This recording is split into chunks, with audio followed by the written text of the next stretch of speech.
अस्सलाम वालेकुम नाज़रीन, गुलिस्तान न्यूज़ देख रहे हैं आप। अभी तक का ताज़ा उर्दू खबरनामा लेकर आपका मेज़बान ज़ुहूर लोला भी आपकी खिदमत में हाजिर। तफसीलात से पहले सुर्खियों पर एक नज़र।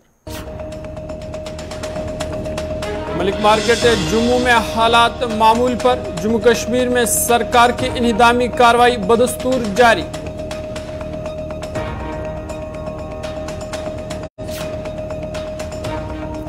सयाहती मुकाम गुलमर्ग में कुदरती नज़ारों से सयाह लुत्फ अंदोज। स्नो इग्लू कैफी सयाहों को रागिब करने की दिलकश पहल।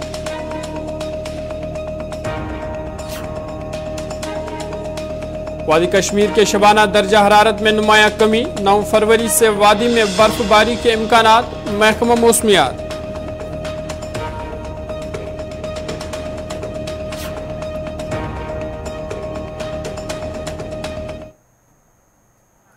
सुर्खियों के बाद खबरें तफसीलात के साथ। जम्मू कश्मीर में इंतजामिया की तरफ से तजावुजात के खिलाफ मुहिम तेज हो गई है। वादी में कई मकामात पर बाअसर अफराद के जरिए गैर कानूनी तौर पर काबिज अराजी को वागुजार कराया गया। लेफ्टिनेंट गवर्नर मनोज सिन्हा ने यकीन दहानी कराई कि सिर्फ बाअसर और ताकतवर लोग जिन्होंने अपने ओहदे का गलत इस्तेमाल किया और रियासती जमीन पर कब्जा करने के लिए कानून की खिलाफ वर्जी की, उनके खिलाफ ही कार्रवाई होगी।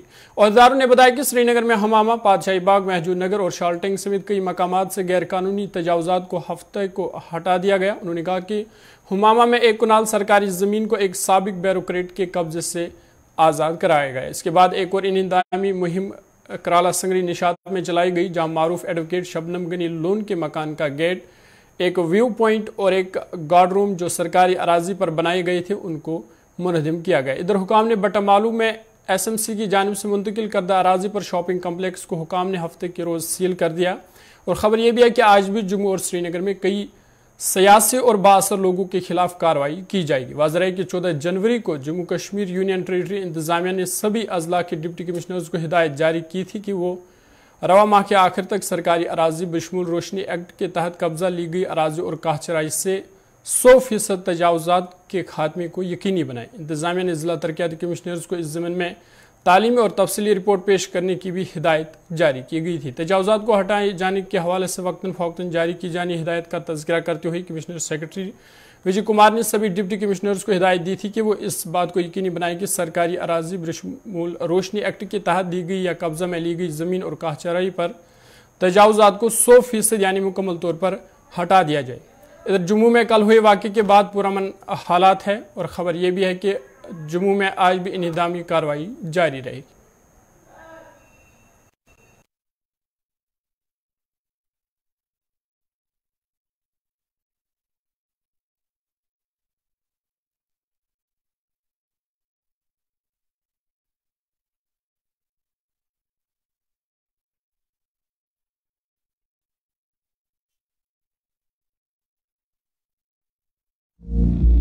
इस वक्त की बड़ी और अहम खबर आ रही है पाकिस्तान से। इस वक्त की बड़ी खबर है, बड़ी और अहम खबर आपको बता दें कि पाकिस्तान के साबिक सदर परवेज मुशर्रफ इंतकाल कर गई। बड़ी और अहम खबर पाकिस्तान से, पाकिस्तान के साबिक सदर परवेज मुशर्रफ इंतकाल कर गए थे। आपको बता दें अमेरिकन अस्पताल दुबई में मुशर्रफ जेर इलाज थे और खबर इस वक्त ये आ रही है कि वो इंतकाल कर गए। बड़ी और आम खबर आपको बता दें पाकिस्तान से बड़ी खबर है, जहां पे पाकिस्तान के साबिक सदर परवेज मुशर्रफ इंतकाल कर गए। दुबई के अस्पताल में ये जेर इलाज थे, जहां पे इनका इलाज चल रहा था और इस वक्त खबर ये आ रही है कि परवेज मुशर्रफ नहीं रहे, परवेज मुशर्रफ इंतकाल कर गए। अमेरिकन अस्पताल दुबई में मुशर्रफ जेर इलाज थे और अब वो इस दुनिया में नहीं रहे। 79 बरस की उम्र में मुशर्रफ ने आखिरी सांस ली, मुशर्रफ इंतकाल कर गई। हमारे सीनियर न्यूज एडिटर आसिफ हमारे साथ है। आसिफ, क्या कुछ मजीद जानकारी है इस हवाले से अपडेट कीजिएगा। रिपोर्ट्स हैं उनको कंफर्म करते हुए जो अभी तक कहा जा रहा है कि उनका इंतकाल हो चुका है और मुख्तलिफ सोर्सेज के जरिए पाकिस्तान मीडिया जो है इस वक्त रिपोर्ट कर रहा है। जो ऑफिशियल कंफर्मेशन हो पाई है, अमेरिकन हॉस्पिटल है मुत्तहिदा अरब अमारात के अंदर दुबई में, जहां उनका इलाज चल रहा था और 79 साल की उम्र में उन्होंने आखिरी सांस ली है। 1959 से ही 1959 में हमने पहली बार देखा था कि उन्हें वो पाकिस्तान की फौज के अंदर कमीशन हुए थे, उसके बाद 65, 71 या फिर 99 की बिलखुसूस जो जंग है उसकी वजह से काफी वो सुर्खियों में रहे। माजी करीब में इस तरह की जो पाकिस्तान के अंदर बड़े फैसले लिए जाते हैं उसकी वजह से जनरल परवेज मुशर्रफ को एक बड़ा मकाम पाकिस्तान के अंदर हासिल हुआ। 2001 में बाकायदा रेफरेंडम हुआ जिसके बाद वो सदर भी पाकिस्तान के बने। लेकिन इस वक्त की बड़ी खबर ये, और पूरे पाकिस्तान के अंदर जो मुख्तलिफ मीडिया रिपोर्ट्स थी पहले, उनको अब अलग अलग चैनल्स के जरिए, अलग अलग सोर्सेज के जरिए कंफर्म किया जा रहा है और सिफारती जराये ने भी ये कंफर्म कर दिया है कि साबिक सदर जनरल रिटायर्ड परवेज मुशर्रफ 79 बरस की उम्र में इंतकाल कर गए। तवील अरसे से अमेरिकन अस्पताल दुबई में वो जेर इलाज थे और अब से थोड़ी देर पहले 79 ईयर्स की एज उनकी थी। अस्पताल पर जिंदगी और मौत की कश्मकश में काफी दिनों से वो थे और पिछले दिनों जो खबरें आ रही थी उसकी तस्दीक नहीं हो पा रही थी। अब ऑफिशियली कंफर्म जो है वो पाकिस्तान की तरफ से की जा रही, सिफारती जराये बता रहे हैं। और जनरल परवेज मुशर्रफ के इंतकाल के बाद पाकिस्तान में हो सकता है कि कौमी परचम को भी सिरनगू किया जाए। और दूसरी बात यह कि छुट्टी का भी ऐलान किया जा सकता है, क्योंकि पाकिस्तान की सियासत हो, पाकिस्तान के आमी हुकाम हो, उसमें एक बड़ा रोल हमेशा से परवेज मुशर्रफ का रहा है। तमाम चीजों को एक तरफ रख के शायद पाकिस्तान के अंदर 2 से 3 दिनों तक जो है शोक का भी ऐलान किया जा सकता है, जैसे ही हुकूमती सतह पर इसकी कोशिशें, हुकूमती सतह पर इसकी तस्दीक आप देखेंगे।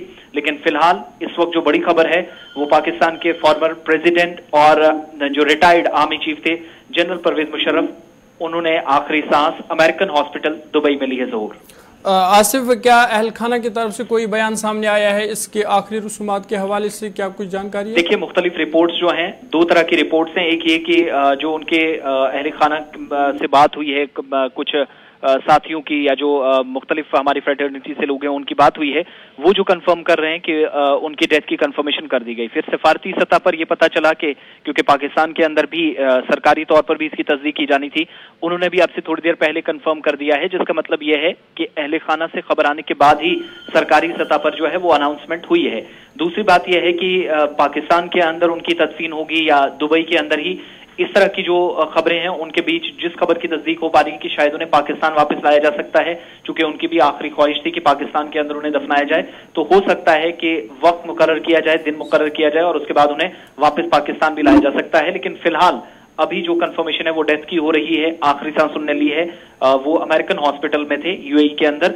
इसके बाद से ही सरकारी तौर पर भी इंतजार रहेगा कि तमाम चीजें बाकी अपनी जगह, लेकिन तदफीन पाकिस्तान के अंदर मुमकिना तौर पर जो ज्यादा इम्कानात हैं वो पाकिस्तान के अंदर भी उनकी पाकिस्तान के अंदर ही आखिरी रसूमात होंगी। चलिए, बहुत बहुत शुक्रिया तफसीलात फराहम करने के लिए। आसिफ रशीद बता रहे थे इस वक्त की बड़ी खबर पाकिस्तान से, जहाँ पे साबिका सदर परवेज मुशर्रफ अमेरिका में इंतकाल कर गए हैं और 79 बरस के उम्र में वो इंतकाल कर गए हैं और फिलहाल अब उनकी तदफीन कहाँ पे होगी इस हवाले से अभी जानकारी देना मुश्किल है।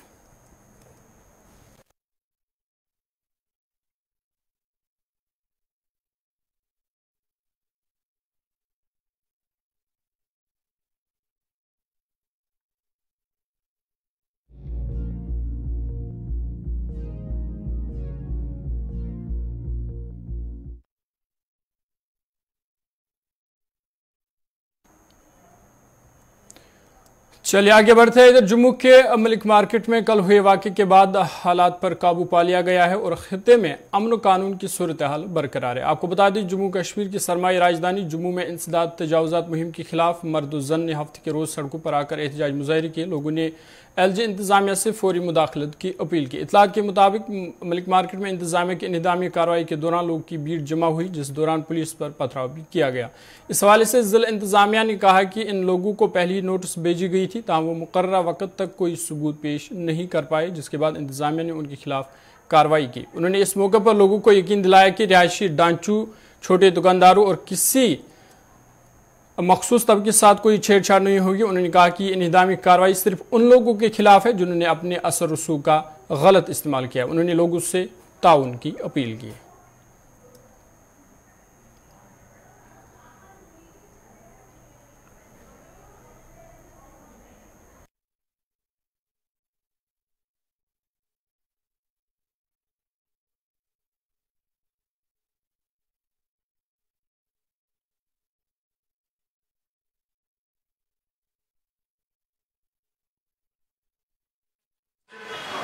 एडमिनिस्ट्रेशन द्वारा चलाई गई आज छनी रामा रेवेन्यू विलेज में एक प्रोमिनेंट बहुत हाई वैल्यू शोरूम था जिसको नोटिस दिया गया था बाकायदा अंडर प्रोसीजर ऑफ लॉ।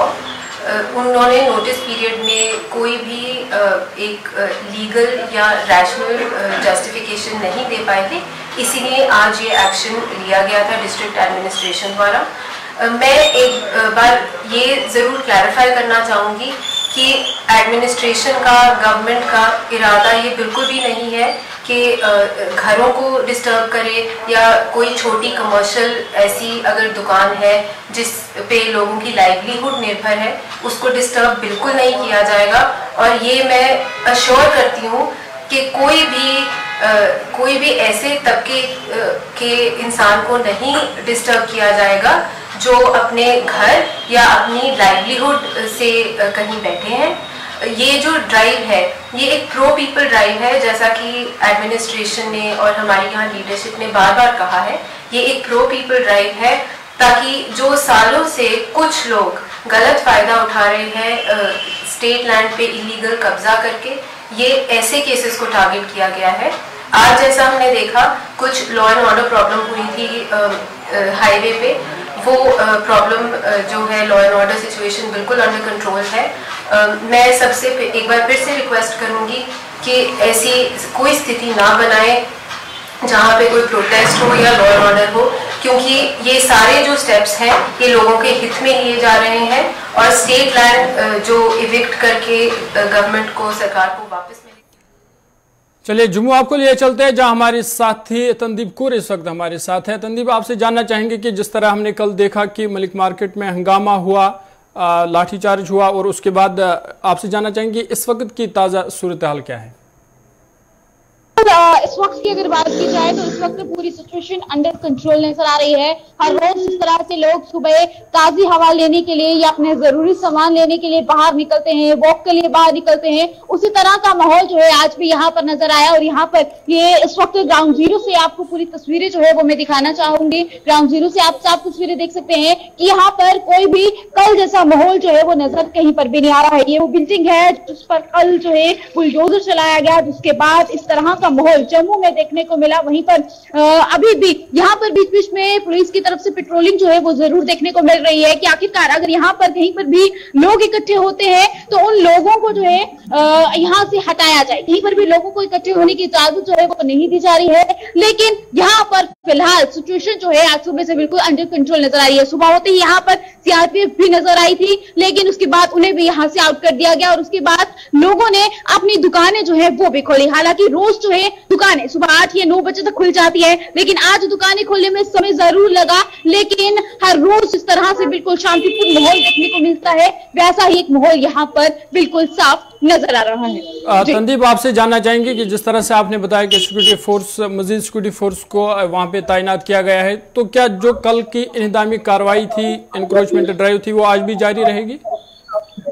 बिल्कुल है, इस वक्त बिल्कुल यहाँ पर शांति है और ना ही इस तरह का कोई भी स्टेटमेंट जो है वो सरकार की तरफ से सामने आया है कि आज भी कुछ इस तरह की ड्राइव यहाँ पर देखने को मिलेगी। और वहीं पर ऑफ कैमरा जब हमने लोगों से बातचीत यहाँ पर की है तो लोगों का भी साफ तौर पर ये कहना है कि जो सरकार की तरफ से ऑर्डर साफ तौर पर निकाला गया है कि गरीब लोगों को तंग नहीं किया जाएगा, लेकिन उसके बावजूद ये जो किया जा रहा है ये ऑर्डर हमें रिटर्न में चाहिए, क्योंकि जो बात सरकार की तरफ से की जा रही है वो एक आश्वासन है और आश्वासन पर यकीन हमें नहीं होता है। सरकार जो है आश्वासन से जल्द ही मुकर भी जाती है, तो ये रिटर्न में इस बात पर चाहिए कि ये रिटर्न में उनके पास हो, जिसके बाद हम भी सरकार का साथ देंगे कि गरीब लोगों को जो है उनके आशियानों को नहीं तोड़ा जाएगा, उन लोगों को तंग नहीं किया जाएगा। इस बिल्डिंग की पूरी साफ तस्वीरें हैं जो आपके सामने हैं, जिस पर कल बुलडोजर चलाया गया और उसके बाद बुलडोजर पर भी पथराव देखने को मिला। और आज बिल्कुल सिचुएशन ऐसी कुछ भी यहाँ पर नजर नहीं आ रही है और ना ही कोई ड्राइव यहाँ पर चलती हुई भी नजर आ रही है। तंजीब, जहाँ पे ये कार्रवाई चल रही है, जिस पर लोगों ने कब्जा किया है, क्या उन लोगों को नोट्स भेजे गए हैं? बिल्कुल बिल्कुल, यहाँ पर और भी बहुत सारे ऐसे लोग हैं जिन्हें नोटिस भेजा गया है। हालांकि इस बिल्डिंग को जिसे तोड़ा गया है इसे भी नोटिस दिया गया था, लेकिन वहीं पर इस ओनर को इस चीज से कोई भी प्रॉब्लम नहीं थी कि इसे क्यों तोड़ा जा रहा है। हालांकि वो भी इस सरकार के साथ नजर आ रहा था, लेकिन लोगों का साफ तौर पर ये कहना है कि ये बिल्कुल भी सही नहीं है, सरकार ने ये जो भी किया है। अब जब ओनर को कोई परेशानी नहीं थी तो आखिरकार लोगों में गुस्सा क्यों आया, ये अभी भी सवाल जो है कि इसका जवाब किसी के पास जो है वो नजर नहीं आया। हालांकि ये भी हो सकता है कि जिन्होंने पथराव किए वो अपोजिशन पार्टी की तरफ से हो, या फिर जो पथराव देखने को मिले उन लोगों को भड़काया हो, कुछ भी हो सकता है, लेकिन इस बात पर अभी भी क्लियर नहीं है। और जिन्होंने पथराव किया है उन पर भी कार्रवाई जो है वो की जा रही है। और साथ ही साथ लोगों की तरफ से ये भी कहना है कि रिटर्न में तो उनको चाहिए सरकार जो है उनके लोग जो है खुद सरकार के साथ भी आएंगे, और ये जो कल देखने को मिल रहा दोबारा ऐसा नहीं होगा, क्योंकि इससे पहले 3 दिन तमाम यहाँ पर लोगों का ये कहना है कि हम शांतिपूर्ण प्रोटेस्ट कर रहे थे। जब शांतिपूर्ण हम प्रोटेस्ट कर रहे थे तो चौथे दिन सरकार ने जब ये सब किया तो हम सरकार का साथ क्यों देंगे। तो ये काफी चीजें जो है वो भी देखने को यहाँ पर मिली। तंदीप, जिस तरह से अब इंतजामिया ने कहा कि आम लोगों के साथ कुछ नहीं होगा या जो रिहायशी मकान है उनके खिलाफ कोई कार्रवाई नहीं की जाएगी, छोटे दुकानदार जो है उनके खिलाफ कोई कार्रवाई नहीं की जाएगी, सिर्फ उन लोगों के खिलाफ कार्रवाई की जाएगी जिन्होंने बड़े प्लॉट उन पर कब्जा किया है। तो अब क्या लोग इंतजामिया का सपोर्ट कर रहे हैं? बिल्कुल, क्योंकि लोगों का ये कहना है कि जो सरकार की तरफ से ये कहा गया है कि गरीब लोगों को तंग नहीं किया जाएगा, तो ये हमें रिटर्न में दे दें, हम सरकार का इसमें साथ देंगे। जिनके पास काफी ज्यादा जमीनें हैं, जिन्होंने हड़पे हैं या अपना कोई लेके काम वो उसके थ्रू करते हुए नजर आ रहे हैं, उस पर ये अपना शिकंजा जो है सरकार कर सकती है और हम भी उनका साथ देंगे। लेकिन यहाँ पर लोगों का साफ तौर पर कहना है कि हम यहाँ पर कोई भी ड्राइव जो है वो नहीं होने देंगे, क्योंकि इस पूरी लाइन में अगर देखा जाए तो इस पूरी लाइन में बहुत सारी ऐसी बिल्डिंग्स है, बहुत सारी ऐसी दुकानें हैं जिन्हें नोटिस आया है। लेकिन लोगों का ये कहना है कि सरकार ने ना ही शुरुआत से इस ड्राइव की शुरुआत की और ना ही एंड से की। बिल्कुल सेंटर की ये बिल्डिंग है और यहीं से इसकी शुरुआत हुई है। आखिरकार क्या वजह है, क्यों सरकार को इस बिल्डिंग से इतना प्यार था कि इस बीच की बिल्डिंग से ही शुरुआत की गई है। तो ऐसे तमाम चीजें जो है वो लोगों की तरफ से साफ देखने को मिली है। चलिए, बहुत बहुत शुक्रिया तफसीलात फराम करने के लिए। मलिक मार्केट से हमारे साथी तंदीप कूर तफसीलात फराम कर रहे थे। इनका कहना था कि अब जो हालात पर काबू पा लिया गया है, अमन कानून की सूरत हाल अब बरकरार है। तमाम लोगों की ये अपील है इंतजामिया से कि उनको लिखित में चाहिए कि उनके खिलाफ कोई कार्रवाई नहीं की जाएगी।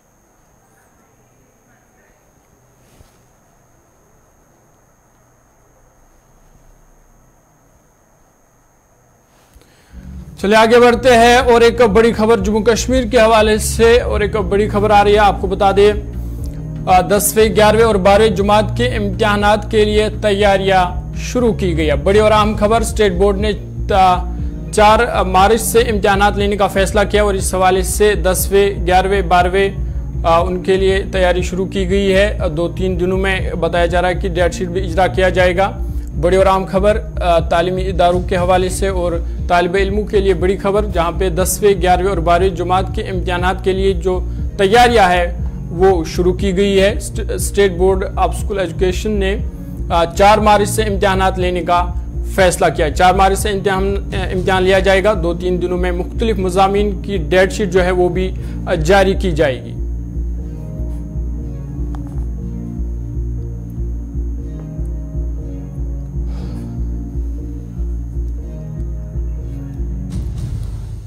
हमारे सीनियर न्यूज एडिटर साहिल अमीन हमारे साथ है। अमीन, क्या कुछ मजीद जानकारियां इस हवाले से अपडेट कीजिएगा?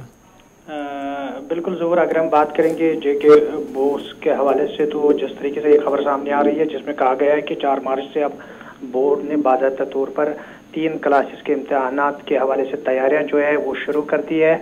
और अब तक जो ये पहला सेशन होगा जो कि नई एजुकेशन पॉलिसी आई और जम्मू कश्मीर से के अंदर जो सेशन चेंज किया गया था इम्तिहानात को लेकर, अगर हम कश्मीर सूबे की बात करेंगे तो अक्टूबर नवंबर के महीने में इससे पहले इम्तिहानात लिए जा रहे थे, लेकिन ये साल पहला साल होगा जब मार्च का सेशन होगा जिसमें इम्तिहानात लिए जाएंगे।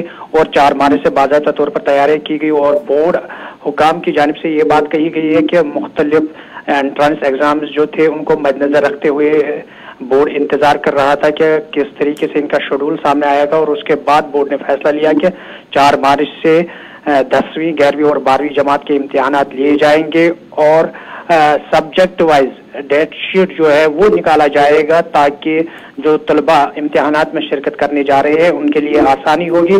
और बिलाखिर अगर हम कहेंगे तो बोर्ड की जानिब से इस पहले सेशन के लिए तैयारियां जो है इम्तिहानात को मुनक्कद कराने के लिए वो मुकम्मल हो चुकी है, और अब आने वाले चंद दिनों के दौरान डेट शीट भी मुश्तहर की जाएगी। अमीन, जिस तरह से आपने बताया कि ये पहला मार्च सेशन होगा जिसमें इम्तिहानात लिए जाएंगे, क्योंकि इससे पहले अक्टूबर नवंबर में लिए जाते थे, तो इस हवाले से ये तैयारियां कितनी मुख्तलिफ होंगी?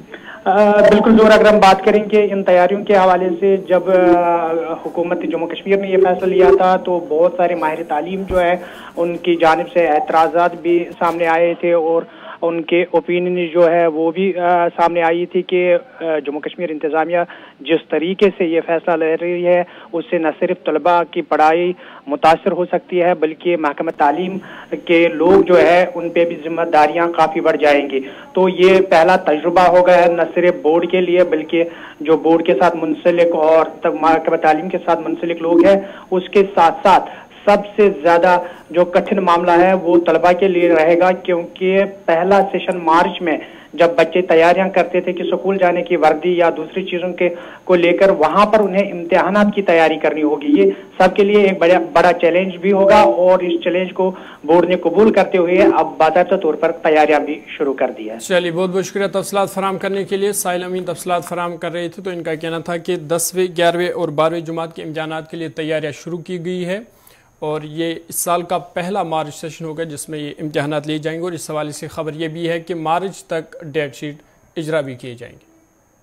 आगे बढ़ते हैं, मशहूर सयाहती मुकाम गुलमर्ग में एशिया का सबसे ऊंचा snow इग्लो cafe cum restaurant Gulmarg आने वाले सयाहों की तवज्जो बन रहा है, जिस पर गुलमर्ग आए हुए सयाह काफ़ी खुश नजर आए। बर्फ़ के इस इग्लो की ऊंचाई तकरीबन 40 फुट ऊपर है और इसकी चौड़ाई तकरीबन 42 फुट है। बर्फ़ के दरमियान गुलमर्ग में कैब कार साइड पर बर्फ की ईंटों से तामीर की गई है। गुलमर्ग में इस स्नो इग्लो कैफे को बनाने वाले टंगमर्ग के मकामी रहिशु तारिक अहमद ने बताया कि तकरीबन 740 मजदूरों ने तकरीबन 1 माह और 10 दिन में इस इग्लो को मुकम्मल करने के लिए आज से तमाम आने वालों और मकामी लोगों के लिए 50 रुपये के टिकट के साथ खोल दिया गया। सयाहती मुकाम गुलमर्ग के लिए इस किस्म के तजुर्बे के दस्तयाब होने के बाद सयाह गुलमर्ग में फ़ायदा उठाते हैं।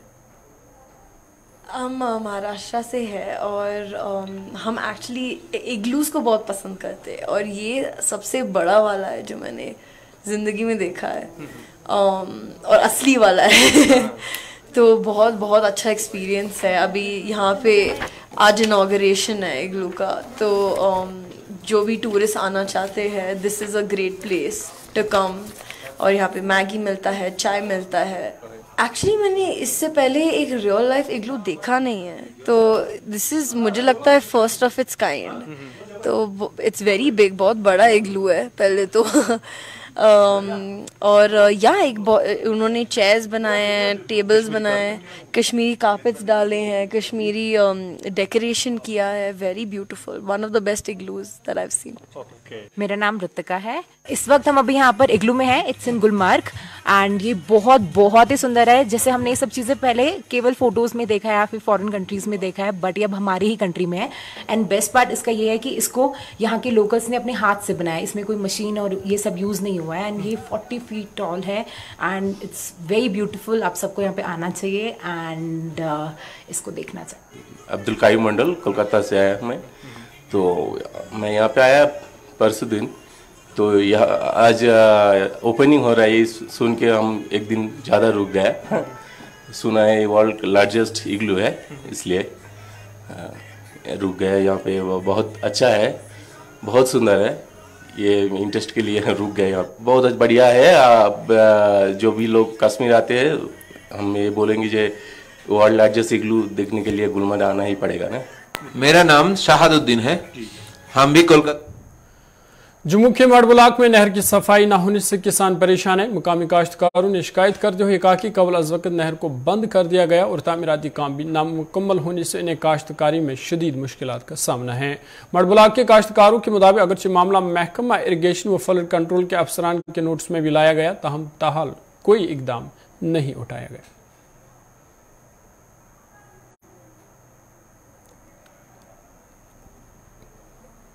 जो बनी है इसमें कितने गांव पड़ते हैं? राजपुरा 1 नंबर, मनिहाल, अपना पंजोड़, डब्बे, सूदे, ललियाल, काला तक सभी गांव, बहुत गांव पड़ते हैं। तो जो इसकी सफाई के लिए टैक्स काटा जाता है, हमारा ही काटा जाता ना। तो अभी तक इसकी सफाई नहीं, कुछ नहीं। तो देखो फाल टूटा हुआ है, 2-3 साल हो गया। पानी की लाने की बहुत दिक्कत है, ना कोई सफाई है ना कुछ है। तो ये होनी चाहिए। लगता है कि हर बार सफाई होती है, लेकिन लास्ट टाइम सफाई होती है। हर बार टेंडर तो हर बार होते हैं, पैसा भी आ जाता है, लेकिन सफाई करते नहीं है।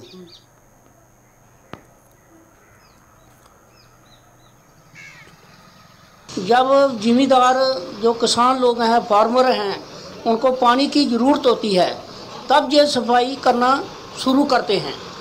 जैसे अभी आज जनवरी से इन्होंने मार्च तक पानी छोड़ना चाहिए। हमने पहले भी बड़ी ये डिमांड की है, डिपार्टमेंट चीफ साहब को मिले, एक्शन को मिले, भाई जनवरी टू मार्च तक जो नहरें बंद होनी चाहिए। तो आफ्टर मतलब 15 मार्च को पानी छोड़ना चाहिए। उस टाइम मतलब जिम्मेदार को इतनी सख्त ज़रूरत होती है पानी की, जिन्होंने सब्जियां लगाई हैं, गेहूं लगाया है, मतलब माल मवेशी का चारा लगाया है, उस टाइम पानी की बहुत ज़रूरत होती है। लेकिन जो ठेकेदार हैं, मैं ये डिपार्टमेंट को बताना चाहता हूँ, जो इरिगेशन डिपार्टमेंट है, हवाले से मुश्किलात दरपेश है। गांव की आबादी ने शिकायत करते हुए कहा कि करीब 1.5 बरस से इलाके में बिना ट्यूबवेल खराब हो गया है, जिसकी वजह से इलाके की कसीर आबादी मुतासर हो रही है। उन्होंने नाराजगी का इजहार करते हुए कहा कि महकमा के जिम्मेदारान को भी बार बार मुतल्ला किया गया, तहम मुतल्लिका महकमे ने कोई संजीदा कार्रवाई नहीं की। लोगों ने महकमे से ट्यूबवेल की जल्द मरम्मत का मुतालबा किया ताकि पानी सप्लाई को यकीनी बनाया जा सके। महकमा एलिगेशन दे कई बारी रिक्वेस्ट की है कि गाँव जिन्हें मैंने जो एलिगेशन का ट्यूबवेल है वो पिछले 40-50 साल तो इतने लगे ट्यूबवेल, और 1 साल तो बिल्कुल बंद पे है। और अजकल तुम तकते हो कि नहर बिल्कुल बंद ना, और अप्रैल महीने तक जी नहर बंद रहनी है साड़ी। और सानू काफ़ी जी जरूरत ने इस टाइम पानी दियाँ, जोड़े साढ़े फसल ने, कणक ना, साडा स्टल है, ਜਾਂ ਉਸ ਤੋਂ ਇਲਾਵਾ ਹੁਣ ਮਾਹ ਮੂੰਹ ਲੋਕਾਂ ਬੀਜਣੇ ਨੇ। 4 ਗ੍ਰਾਮ ਸਾਡਾ ਪਾਣੀ ਲੱਗਦਾ ਹੈ, ਬਾਲਾ ਚੱਕ, ਨਾਨਕਾ ਚੱਕ, ਅਠਾਣਾ और जिंदड़ मिलू। और मैं बड़ी बड़ी अपील की है, मैं एलिगेशन महकमे अगे कि जनाब जल्दी तो जल्दी ठीक किए, लेकिन अजे तक कोई कार्रवाई नहीं की जाए। बड़ी परेशानियां अस मतलब पानी इथों लाते रहे, तो नहर भी बंद है इतने हूँ, तो मतलब सारा कोई चारा नहीं चलन रहा। मतलब करी कराइए तुम मतलब ट्यूबवेल ठीक कराओ जी सारा। ये बड़ा मतलब बहुत आवाई आई, सारी फसल सारा सुकन रहा, तो तुस करो मतलब को सारा चारा जिन्ना भी हो सकता है। कितनी देर बाद ट्यूबवेल बंद हो? ये कोई हो मेरे ख्याल 1.5 साल चाहे बंद हो दिन। तो आज के उर्दू खबरनामे में इतना ही। अपने मेजबान ज़ुहुल लौलाबी को दीजिए इजाजत। आप देखते रहिए गुलिस्तान न्यूज़।